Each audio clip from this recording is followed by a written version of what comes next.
ॐ गुरुसत्ताय नमः।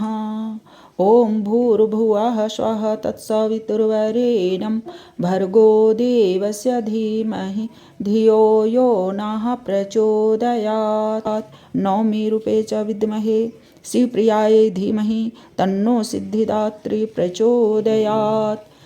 सिद्ध गंधर्व यक्ष असुर और अमरता प्राप्त देवों के द्वारा भी पूजित और सिद्धों को प्रदान करने की शक्ति से युक्त माँ सिद्धिदात्री हमें भी सिद्धियाँ प्रदान करें।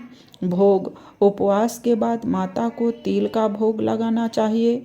ऐसा करने से मृत्यु के भय से राहत मिलती है और अनहोनी घटनाओं से बचाव होता है।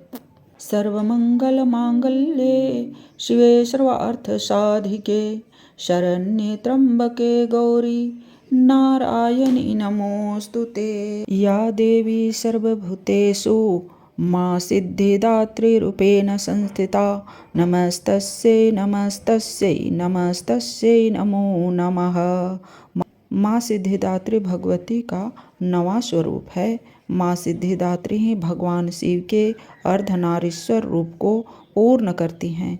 नवरात्रि के 9वें दिन माँ दुर्गा के सिद्धिदात्री स्वरूप की पूजा होती है। माँ सिद्धिदात्री के अंदर सभी देवियाँ समाहित हैं। इनकी पूजा से अपार वैभव की प्राप्ति होती है।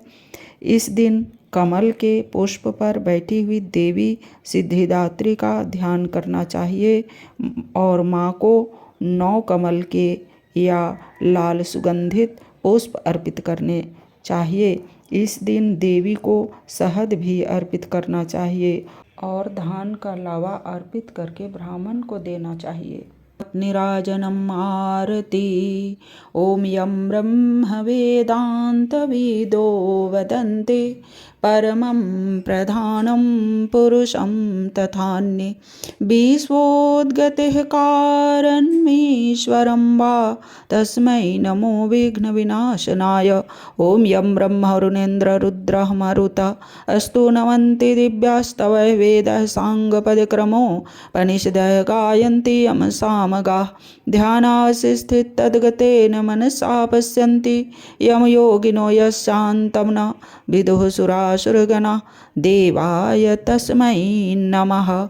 कर्पूरगौरं करुणावतारं संसारसारं भुजगेन्द्रहारं सदा वसन्तं हृदयारविन्दे भवं भवानी सहितं नमामि। त्वमेव माता च पिता त्वमेव बन्धु च सखा त्वमेव विद्या द्रविणं त्वमेव सर्वं मम देव।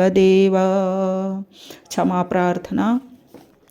न तो मैं मंत्र तंत्र जानता हूँ और न स्तुति ही जानता हूँ। आवाहन ध्यान स्तुति कथा भी नहीं जानता हूँ। पूजा और मुद्रा भी नहीं जानता, लेकिन इतना जानता हूँ कि तुम्हारी शरण कलेश हरने वाली है। हे शिवे, सकल उदारणी जननी, विधि के अज्ञान से, धन की कमी से, आलस्य और सामर्थ्यहीनता के कारण आपकी चरण सेवा करने में जो भूल रह गई हो उसको क्षमा करना। क्योंकि पुत्र को पुत्र हो सकता है लेकिन माता को माता नहीं होती। हे माँ, पृथ्वी पर तेरे बहुत से पुत्र हैं जो सरल हैं, पर उनके बीच में तेरा पुत्र अकेला मैं ही टेढ़ा हो गया हूँ।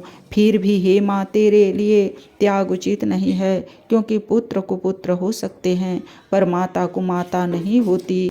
हे जगत की माता, मैंने तेरे चरण की सेवा नहीं की है। हे देवी, तूने मुझे पर्याप्त द्रव्य भी नहीं दिया जिससे दान ही करता, परंतु तू मेरे ऊपर खूब स्नेह करती है। पुत्र को पुत्र हो जाता है परंतु माता को माता नहीं होती। हे माँ, तुम्हारी स्तुति करने से नीच और चंडाल भी मीठी और मधुर वाणी बोलने वाले महाकवि हो जाते हैं और रंक भी दुख की अग्नि से बचकर करोड़ों स्वर्ण मुहरों से युक्त धनी बन जाते हैं। तुम्हारा शब्द कान में पड़ते ही मनुष्य श्रेष्ठ बल प्राप्त करता है। हे माता, तुम्हारी स्तुति करने के ढंग को कौन जानता है। हे जगदम्बे, यदि तुम्हारी मेरे ऊपर कृपा हो तो इसमें क्या विचित्रता है। अपराधों की चाहे कितनी ही परंपरा क्यों न हो, लेकिन माँ अपने पुत्र की कभी अपेक्षा नहीं करती। मेरे समान तो कोई पाप की नहीं तथा तेरे समान पाप नाश करने वाली कोई नहीं। ऐसा जानकर हे महादेवी, हे जगत जननी, हे माँ अम्बा, हे कल्याणी, हे महारानी, जैसा तुम्हें उचित लगे वैसा ही करो। जय जगत जननी माँ अम्बा की जय। आज के वीडियो में इतना ही। लाइक, सब्सक्राइब एंड शेयर करें। धन्यवाद। ओम शांति।